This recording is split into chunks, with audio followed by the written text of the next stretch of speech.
প্রত্যেকটা ধর্মের একটা নির্দিষ্ট ধর্মগ্রন্থ থাকে। যেমন হিন্দু ধর্মের নির্দিষ্ট একটা মূল ধর্মগ্রন্থ, সেগুলো গীতা। মুসলমানদের ধর্মগ্রন্থ হলো কোরআন। খ্রিস্টানদের ধর্মগ্রন্থ হলো বাইবেল। ঠিক হোমিওপ্যাথি শাস্ত্রেরও একটা যে মূল গ্রন্থ আছে, যে গ্রন্থের উপরে হোমিওপ্যাথি শাস্ত্রটা দাঁড়িয়ে আছে, সেটা হলো অর্গানন অফ মেডিসিন, যা স্বয়ং হ্যানিম্যান সাহেব নিজে লিখে গিয়েছেন। এই অর্গানন অফ মেডিসিন কোন ধর্মকে যদি বুঝতে হয়, জানতে হয়, মানতে হয়, পালন করতে হয়, তো সেই ধর্মগ্রন্থের ভিতর থেকেই তাকে পরিচালিত হতে হবে এবং সেই ধর্মগ্রন্থ পড়তে হবে, জানতে হবে, বুঝতে হবে। ঠিক হোমিওপ্যাথির ক্ষেত্রেও যদি কিনা হোমিওপ্যাথি জানতে হয়, বুঝতে হয়, শিখতে হয়, সঠিকভাবে চিকিৎসা করতে হয় হোমিওপ্যাথি পদ্ধতিতে, তো তার একটাই মূল যে গ্রন্থ, সেটা হলো অর্গানন অফ মেডিসিন। এই বইকে কেন্দ্র করে হোমিওপ্যাথি চিকিৎসা শাস্ত্র পরিচালিত হবে। সুতরাং ধর্ম যদি পালন করতে হয়, ধর্মগ্রন্থ যে ভক্তির সহকারে পড়তে হয়, হোমিওপ্যাথিক ডাক্তার যদি হতে হয়, হোমিওপ্যাথ যদি হতে হয়, তো এই অর্গানন অফ মেডিসিন পড়তে হবে, জানতে হবে, বুঝতে হবে। ঠিক ওই ভক্তির সঙ্গে যেমন একজন ধার্মিক মানুষ ধর্মগ্রন্থ পাঠ করে, ঠিক ওই ভক্তির সঙ্গে অর্গানন অফ মেডিসিন পড়তে হবে, বুঝতে হবে। সেই ক্ষেত্রেও কিন্তু এই মেডিসিনটি ভালো উপকারে আসে। এছাড়া বললাম অর্গানন এমন একটা বিষয়, যেটা উদাহরণস্বরূপ বলা যায়, গরম পড়ে, একজন ছাত্র মাধ্যমিক পরীক্ষা দেবে, মনে করুন, বীজগণিত অঙ্ক করতে হবে। যদি কিনা বীজগণিতের যে সূত্রগুলো আছে, সেই সূত্রগুলো তার সঠিক জানা থাকে, আর জানার সঙ্গে সঙ্গে ওই সূত্রগুলোর অ্যাপ্লিকেশন তার জানা থাকে, অর্থাৎ কিভাবে প্রয়োগ করতে হবে, এটা যদি জানা থাকে অঙ্কের ভিতরে, তাহলে অঙ্ক করে সূত্র অনুযায়ী সঠিক উত্তরে পৌঁছানো সম্ভব। ঠিক তেমনই অর্গাননের ষষ্ঠ সংস্করণে, লাস্ট যে সংস্করণ, অনেকগুলো সংস্করণ হয়েছে, সে বিষয়ে পরে বলা হবে, 291টা সূত্র আছে, এটাকে অ্যাপ্রোজিয়াম বলা হয়। এই যে 291টা সূত্র আছে, এই সূত্র যদি কোনো একজন হোমিওপ্যাথ সঠিকভাবে শিখে, বুঝে এবং চিকিৎসা করার সময় রোগীর উপরে প্রয়োগ করতে পারে, তবেই ওই রোগীকে চিকিৎসা করে আদর্শ আরোগ্যে পৌঁছানো সম্ভব। ঠিক যেমন বীজগণিতের ক্ষেত্রে অঙ্কগুলো করতে হলে সূত্রগুলো জানা দরকার, এবং সূত্রগুলো সঠিক প্রয়োগ করে যদি অঙ্ক করা হয়, তো উত্তর মেলানো সম্ভব, নয়তো অঙ্কের উত্তর মিলবে না। ঠিক অর্গাননের ক্ষেত্রেও তাই, হোমিওপ্যাথির ক্ষেত্রেও তাই। সূত্রগুলো যদি সঠিকভাবে জানা যায়, সেই অনুযায়ী চিকিৎসা করা যায়, তাহলেই একজন অসুস্থ মানুষকে আদর্শ আরোগ্যে পৌঁছানো সম্ভব। এরকম একটা বিষয় এই অর্গানন অফ মেডিসিন। আর একটা উদাহরণ দিয়ে বলা যেতে পারে, মনে করুন একজন নাবিক, সে জাহাজ চালায়, জলজাহাজ চালায়, কিন্তু কম্পাসের দিক নির্দেশ সে ঠিকঠাক বোঝে না। ওই জাহাজ কখনই গন্তব্যস্থলে পৌঁছাতে পারবে না। জাহাজের যে গন্তব্যস্থল, সেখানে কখনই পৌঁছাতে পারবে না, কারণ জাহাজের যে নাবিক, যে জাহাজ চালায়, সে ওই কম্পাস বোঝে না, কম্পাসের দিক নির্দেশ জানে না, বোঝে না। স্বাভাবিকভাবে জাহাজ যেখানে সেখানে চলে যাবে, গন্তব্যস্থলে পৌঁছাবে না। তো চিকিৎসার ক্ষেত্রেও যদি না একজন আনাড়ি ডাক্তার, যে অর্গানন জানে না, বোঝে না, অর্গানের সূত্র জানে না, অর্গানের সূত্র মানে না, তার পক্ষে একজন অসুস্থ মানুষকে চিকিৎসা করে কখনোই আদর্শ আরোগ্যে পৌঁছানো সম্ভব নয়। এ থেকেই বোঝা যাচ্ছে যে অর্গানের গুরুত্ব কতটা হোমিওপ্যাথি চিকিৎসা শাস্ত্রের ক্ষেত্রে। এখন আমাদের জানতে হবে যে অর্গানন কাকে বলে।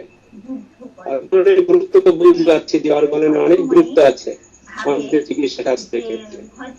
অর্গাননটা কি, অর্গানন কাকে বলে, অর্গাননের সংজ্ঞাটা কি, অর্গাননের ভিতরে কি বিষয় নিয়ে আলোচনা করা হয় সেটা জানতে হবে।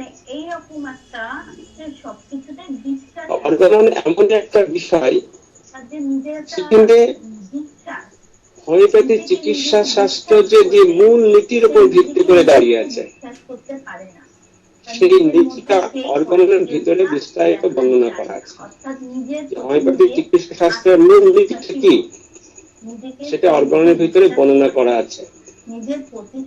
বা একজন চিকিৎসক বিজ্ঞানী বা একজন ডাক্তারের আদর্শ কি হবে, দায়িত্ব কি হবে, কর্তব্য কি হবে, বা একজন আদর্শ চিকিৎসক কাকে বলা হয়, এ বিষয়ে বিস্তারিত আলোচনা করা আছে অর্গাননের ভিতরে। এমনকি হোমিওপ্যাথি কি বা কাকে বলে, হোমিওপ্যাথির গুরুত্বটা কি বা প্রয়োজন হোমিওপ্যাথি, এই বিষয়ে বিস্তারিত বর্ণনা আছে অর্গাননের ভিতরে। এমনকি একজন চিকিৎসক চিকিৎসা করতে গিয়ে যে সমস্যার সম্মুখীন হবে, ওই সমস্যার সম্মুখীন হয়ে তার কি পদক্ষেপ নিতে হবে, কি করতে হবে, তো ওই সমস্যার সমাধান সম্ভব হবে, এ বিষয়ে আলোচনা করা হচ্ছে অর্গাননের ভিতরে। অর্থাৎ ডাক্তারি শিখতে হবে অর্গানন থেকে, অর্গাননই শেখাবে একজন ডাক্তার হতে, ডাক্তারের কিভাবে তাকে পরিচালিত হতে হবে, চিকিৎসা করতে গিয়ে কি করতে হবে না করতে হবে, যাবতীয় বিষয় সব অর্গানন শেখাবে। অর্গানন এমন একটা বিষয় যে হোমিওপ্যাথি যে মূল নীতির উপরে দাঁড়িয়ে আছে, এ বিষয়ে অর্গাননের ভিতরে আছে।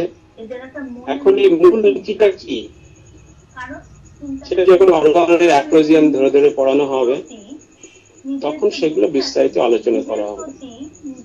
এ থেকে বুঝতে যাচ্ছেন যে অর্গাননটা বিষয় কি, এমনকি হোমিওপ্যাথি ঔষধ কি পদ্ধতিতে তৈরি করা হয়, অর্থাৎ ফার্মাসি, এই বিষয়ে বিস্তারিত আলোচনা অর্গাননের ভিতরে আছে। এই যে বলা হয়েছে 291টা সূত্র আছে, এই সূত্রের ভিতরে যাবতীয় প্রশ্নের উত্তর সব আছে। অর্গাননের সংস্করণ হয়েছে, অর্থাৎ হ্যানিম্যান প্রথম যখন হোমিওপ্যাথি নিয়ে গবেষণা শুরু করলো,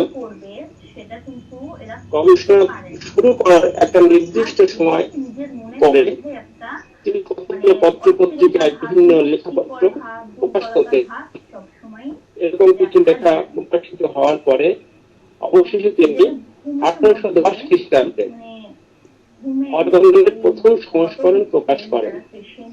অর্থাৎ তার জীবনের কিছু যে অভিজ্ঞতা হোমিওপ্যাথি সম্পর্কে, হোমিওপ্যাথি গবেষণা সম্পর্কে, আর হোমিওপ্যাথি ট্রিটমেন্ট কিভাবে করতে হবে,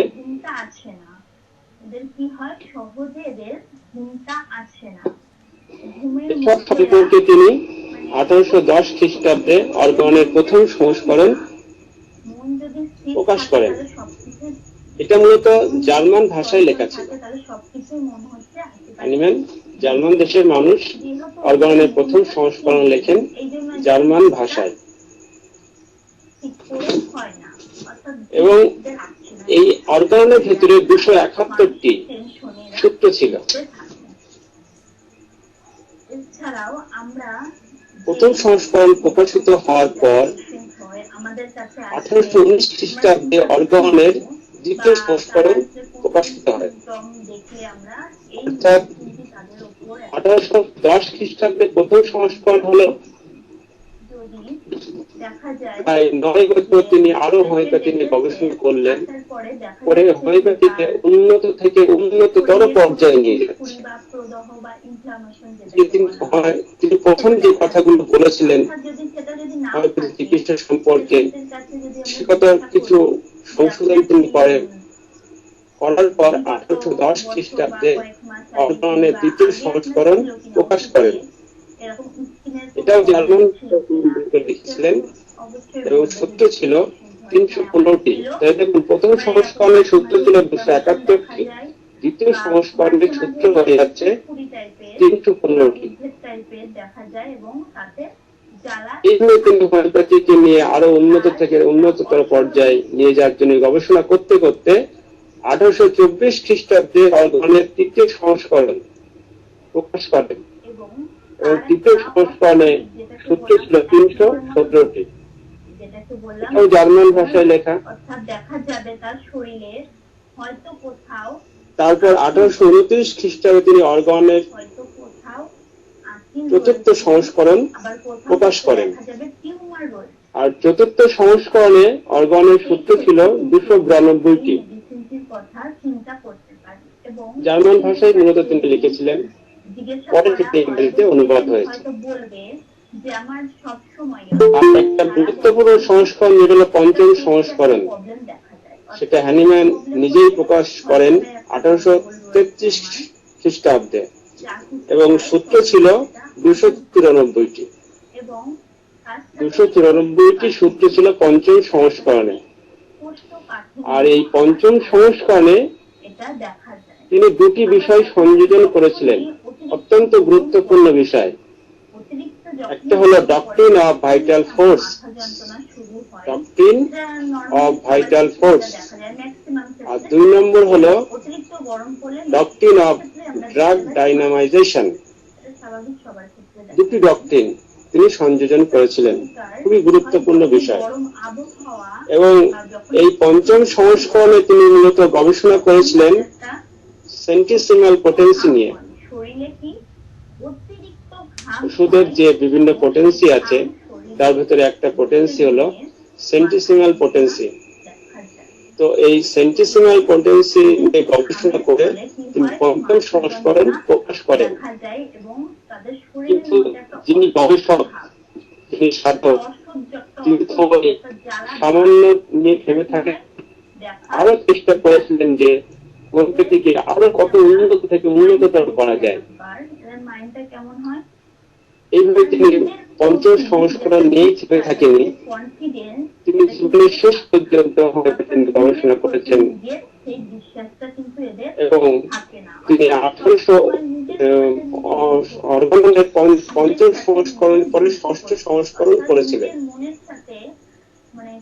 এবং ষষ্ঠ সংস্করণের যে পাণ্ডুলিপি সেটা প্রকাশকের কাছেও দিয়েছিলেন প্রকাশ করার জন্য, কিন্তু প্রকাশিত হওয়ার আগে তিনি ইহলোক ত্যাগ করে পরলোক গমন করেন, যার জন্য তিনি তার জীবদ্দশায় অর্গানের ষষ্ঠ সংস্করণ প্রকাশ করতে পারেননি।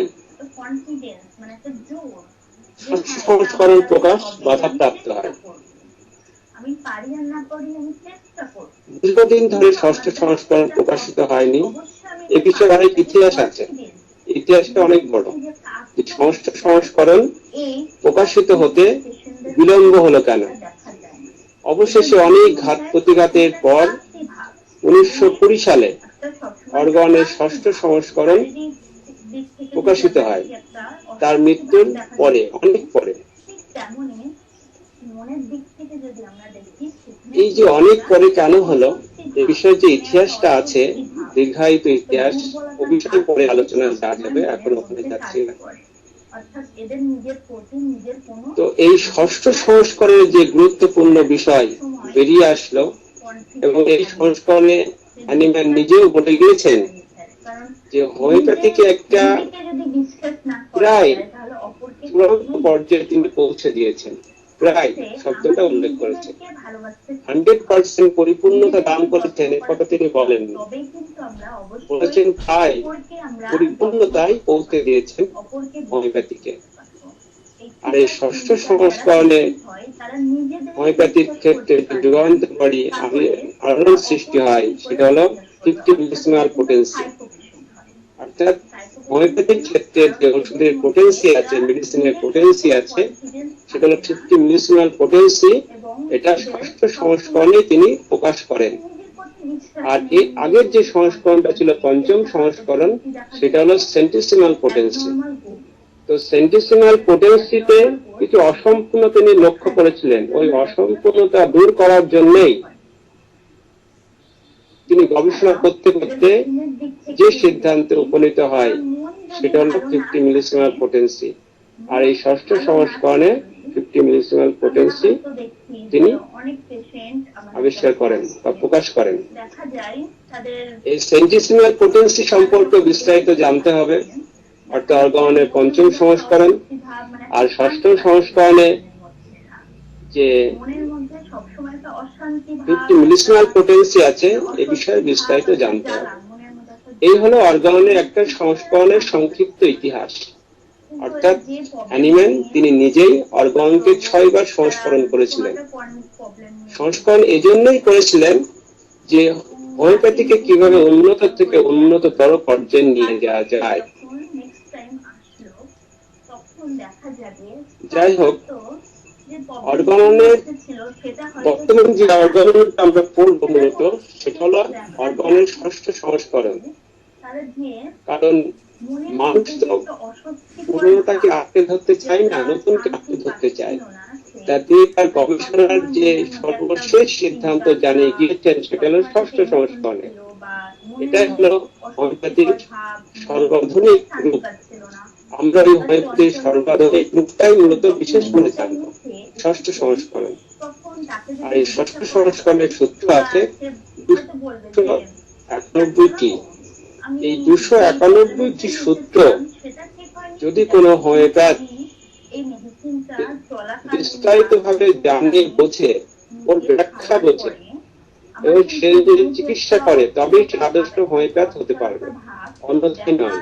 আর হোমিওপ্যাথি শিখতে হবে একমাত্র অর্গানন থেকেই।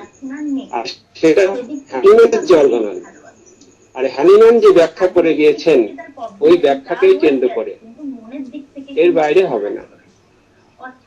তো ষষ্ঠ সংস্করণে যে 291টি সূত্র রয়েছে, এই সূত্রগুলোকে মূলত দুটি অংশে ভাগ করা হয়। অর্থাৎ অর্গাননকে মূলত দুটি অংশে ভাগ করা হচ্ছে।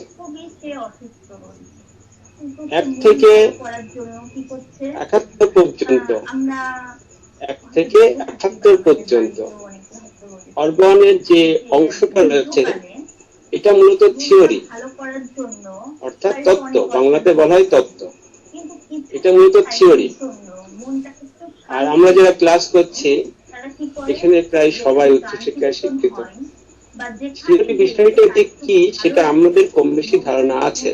যারা যারা অন্যান্য বিষয় নিয়ে পড়াশোনা করেছে তারাও জানে যে থিওরিটা কি, অর্থাৎ তত্ত্বের কথা জানে, যেটা অনেকটা নিরস হয়, বুঝতে অসুবিধা হয়। কিন্তু যদি থিওরি বোঝা যায় তো এর ভিতরে রস আছে, ভালো লাগবে।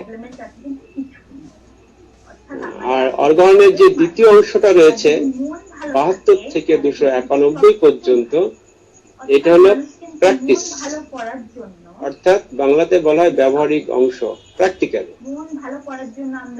এটা অনেকটা রসালো, বুঝতেও ভালো লাগে, জানতেও ভালো লাগে, কারণ এই প্র্যাকটিক্যাল পার্টকে কেন্দ্র করেই তো ট্রিটমেন্ট করা হয়। আমরা যখন ট্রিটমেন্ট করব তখন এই প্র্যাকটিক্যাল পার্টকে মাথায় রেখে মূলত ট্রিটমেন্ট করব। সুতরাং ছাত্রছাত্রীরাও এটা জানতে আগ্রহ প্রকাশ করে, কারণ কাজে লাগবে। কিন্তু পাশাপাশি কথা আমাদেরকে জানতে হবে থিওরিকে বাদ দিয়ে প্র্যাকটিক্যাল হতে পারে না। থিওরি হলো ভিত, আর এই ভিতের উপরে দাঁড়িয়ে আছে বিল্ডিং হলো প্র্যাকটিক্যাল। যে ভিত জানবে না সে কখনোই ওই বিল্ডিং খাড়া করতে পারবে না। থিওরি জানতে হবে, যতই নিরস হোক না কেন। নিরস ঠিক বলা ঠিক না, যে বুঝতে পারবে তার কাছে রসালো, আর যে বুঝতে পারবে না তার কাছে নিরস মনে হবে। আর এটা পুরোটাই ফিলোসফি, দর্শন। যে যত থিওরি ভালো বুঝবে জানবে সে তত প্র্যাকটিক্যাল ভালো বুঝবে, আর যে থিওরি বুঝবে না সে প্র্যাকটিক্যাল ভালো বুঝবে না। তো 72 থেকে 291 পর্যন্ত যে সূত্রগুলো রয়েছে সেগুলো হলো প্র্যাকটিক্যাল। তো আমাদের এই অর্গনকে দুটো ভাগে ভাগ করে দুটো ভাগকেই ভাগ সম্পর্কে স্পষ্ট ধারণা থাকা যায়। আর অর্গন পড়তে গিয়ে বিভিন্ন কনসেপ্ট আসবে, ধারণা থাকবে, ধারণা আসবে। এই ধারণা সম্পর্কে ক্লিয়ার কাট, স্বচ্ছ, পরিষ্কার পরিচ্ছন্ন ধারণা গড়ে তুলতে হবে, ব্যাখ্যা বুঝতে হবে। আর এই ব্যাখ্যা বোঝার ক্ষেত্রে হ্যানিম্যান যেভাবে ব্যাখ্যা করেছেন ওইভাবে ব্যাখ্যা বুঝতে হবে, অন্যথায় নয়। কে কিভাবে ব্যাখ্যা করেছে এটা মূল বিচার্য বিষয় নয়, হ্যানিম্যান কিভাবে ব্যাখ্যা করেছেন। আর হ্যানিম্যান তো মহামানব, তার ব্যাখ্যাটা অনেক উচ্চমানের। তো আমরা পরবর্তী সময়ে যখন অর্গন পড়ানো হবে 1 থেকে 291 পর্যন্ত যে অ্যাক্রোজিয়াম গুলো রয়েছে, সূত্রগুলো রয়েছে, তখন বিস্তারিত মূল বিষয়ে আলোচনা করা হবে। আজকে যে আলোচনাটা করা হলো মূলত হ্যানিম্যান যে হোমিওপ্যাথি আবিষ্কার করেছেন এই বিষয়টা একটু আলোচনা করা হলো। আর তিনি যে একটা হোমিওপ্যাথি মূল গ্রন্থ লিখেছেন সেটা হলো অর্গানন, এই সম্পর্কে একটা ধারণা দেওয়া হলো। এবং অর্গাননটা যে কি, অর্গাননের সংজ্ঞা কি, অর্গাননের ভিতরে কি আলোচনা করা আছে বা অর্গাননের উদ্দেশ্য কি, এটা কম বেশি বলা হলো। আর অর্গাননের গুরুত্বই বা কি সেটাও কম বেশি আলোচনা করা হলো। আর এটা বলতে গিয়ে যে অর্গাননে কতগুলো সংস্করণ হয়েছে সেই সংস্করণ সম্পর্কে বলা হলো। আর আমরা যে সংস্করণটা পাঠ্যসূচিতে পড়ব সেটা হলো 6ষ্ঠ সংস্করণ, সেটা ফোকাস করা হয়েছে। আজকে এতটুকু মূলত আলোচনার বিষয়। তো যতটুকু আলোচনা করা হয়েছে এর ভিতরে যদি কারো কোনো জিজ্ঞাসা থাকে তো সে কোশ্চেন করতে পারেন। সেই মেডিসিনটির নাম হচ্ছে চাউল মুদ্রা। সেই মেডিসিনটি চাউল মুদ্রা। এই মেডিসিন যেটুকু আলোচনা হলো এর উপরে যদি কারো কোনো প্রশ্ন থাকে তাহলে আপনারা প্রশ্ন করুন, আমরা উত্তরটা দেব। যারা আছেন একটু রেসপন্স করুন। ম্যাম বলছি ময়স্তু গড হয় বিন্দু রেখা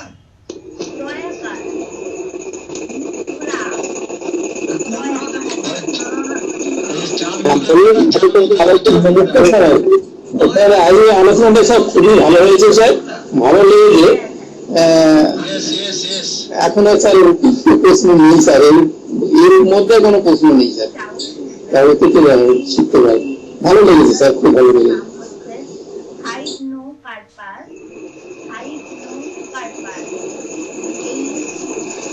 আর কারো কোনো প্রশ্ন থাকলে বলতে পারেন। দেখুন, এই অর্গাননটা এমনই একটা বিষয় পুরোটা ফিলোসফিকে কেন্দ্র করে পরিচালিত হচ্ছে। একবার বললে কি বিস্তারিত বোঝা যাবে বা বোঝা যাবে না। এমনকি চেন সাহেবও বলেছেন হ্যানিম্যানের পরে তিনি হোমিওপ্যাথির সব থেকে বড় ডাক্তার ছিলেন, সেটা ডক্টর জেটি কেন্ট, হ্যানিম্যানের পরে।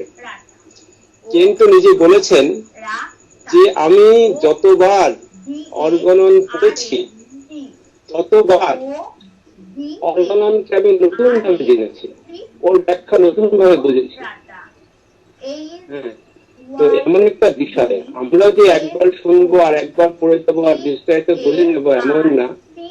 আমরা যত এটা পড়বো তত ভালো বুঝবো, এই ব্যাখ্যা বুঝতে হবে।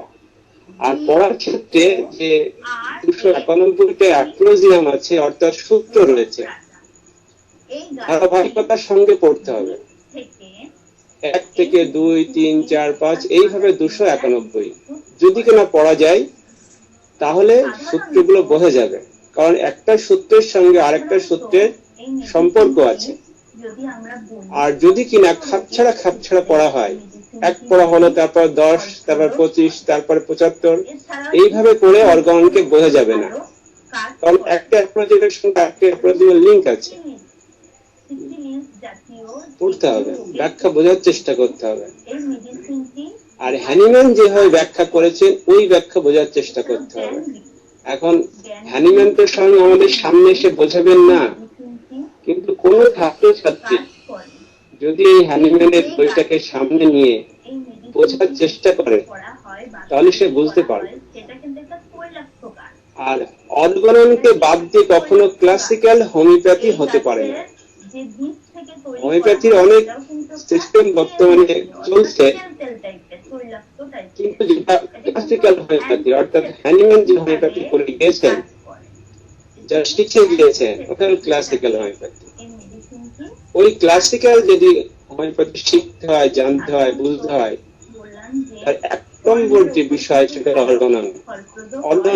অর্গাননকে বাদ দিয়ে হবে।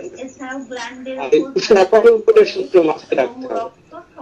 আর পেশেন্ট যখন আসবে এই 291টা সূত্র মাথায় রেখে পেশেন্টকে দেখতে হবে, তবেই আদর্শ আরোগ্যে পৌঁছানো সম্ভব, অর্থাৎ আইডিয়াল কিওর।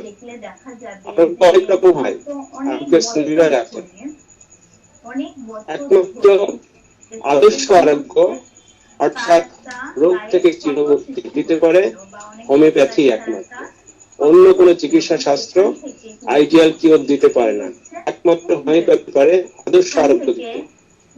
আর এই আদর্শ আরোগ্য যদি পৌঁছাতে হয় কোনো ডাক্তারকে, রোগীকে আদর্শ আরোগ্যে পৌঁছাতে হয়, তাহলে 291টা যে সূত্র আছে ষষ্ঠ সংস্করণে, এই 291টা সূত্র জানতে হবে, মাথায় রাখতে হবে, শিখতে হবে, তবেই সম্ভব হবে, অন্যথায় হবে না। হয়তো অনেক কঠিন মনে হবে, কিন্তু না, চেষ্টা করলে সম্ভব।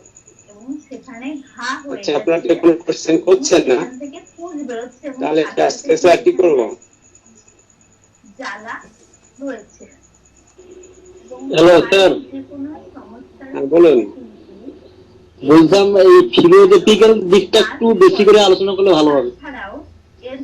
হ্যাঁ, ফিলোসফিক্যাল দিকটা আলোচনা করা হবে যখন অর্গাননের বিষয়টি মূল বিষয় পড়ানো হবে, অর্থাৎ 1 থেকে 291 পর্যন্ত অ্যাপ্রোচগুলো ধরে ধরে পড়ানো হবে, তখন প্রত্যেকটা সূত্রের ভিতরে যে ফিলোসফিক্যাল দিকটা রয়েছে ওটা ধরে ধরে তখন বলা হবে। আজকে শুধুমাত্র বলা হবে যে ফিলোসফিক্যাল বিষয়টা আছে এই শাস্ত্রের ভিতরে, কিন্তু ওটা ব্যাখ্যা করা হবে যখন অ্যাপ্রোচগুলো পড়ানো হবে তখন। আর একটা স্যার কোশ্চেন, বলতাম এই ফিলোজফিক্যাল দিক দিয়ে যদি প্রেসক্রিপশন করা যায় সেটা কি সবচেয়ে বেটার হবে, না সিম্পটমের ভিত্তি করে প্রেসক্রিপশন করলে বেটার হবে? ইনকাম আর ফিলোসফি এই দুটো একই সঙ্গে ইন্টার রিলেটেড, একটাকে বাদ দিয়ে আরেকটা না, একটাকে বাদ দিয়ে আরেকটা হবে না। সিম্পটমটা যে বিষয় রয়েছে এর ভিতরে প্লেস করে যখন প্র্যাকটিস করা হবে তখন সিম্পটম কালেক্ট করার সময় এই ফিলোসফি থাকবে।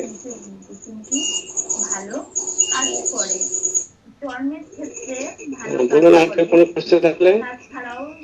যে কোনো গ্ল্যান্ডের ক্ষেত্রে বা রক্ত সংক্রমণের ক্ষেত্রে এবং এই মেডিসিনটি, তাছাড়া স্নায়ুতন্ত্রের ক্ষেত্রেও কিন্তু এই মেডিসিনটি ভালো কাজ করে। আমরা যদি এই মেডিসিনটা দেখি তাহলে কি অনেকদিন আগে এক জায়গায় ক্ষত সৃষ্টি হয়েছিল, সেখান থেকে কি ঘা হয়েছে এবং আস্তে আস্তে সেখান থেকে পুঁজ বের হচ্ছে, তার সাথে কি জ্বালা ভাবটা কিন্তু দেখা যায়। এবং মনের দিক থেকে যদি আমরা এর মাইন্ডটা দেখি যে একটা দুর্বলতা ভাব কাজ করে। স্যার লাইনে আছেন? সবসময় একটা লাইনে আছি, লাইনে আছি, মধ্যে থাকে এবং এদের কি মাইক্রোফোনটা অফ ছিল তো লাইনে আছি। টেনশনের মধ্যে। তাহলে আমরা কি করব? আমরা কি আজকের জন্য এখানে শেষ করব? আপনারা তো কেউ কোনো প্রশ্ন করছেন না, তাহলে আজকে এই পর্যন্তই থাক। আমাদের আবার ফার্স্ট ক্লাসটা তো হচ্ছে, এই যে যেটা বটবৃক্ষ বললেন, ফাইনাস ইন্ডিকা, তাহলে আমরা এখানে শেষ করছি। ফিকাস ইন্ডিকা, ফিকাস ইন্ডিকা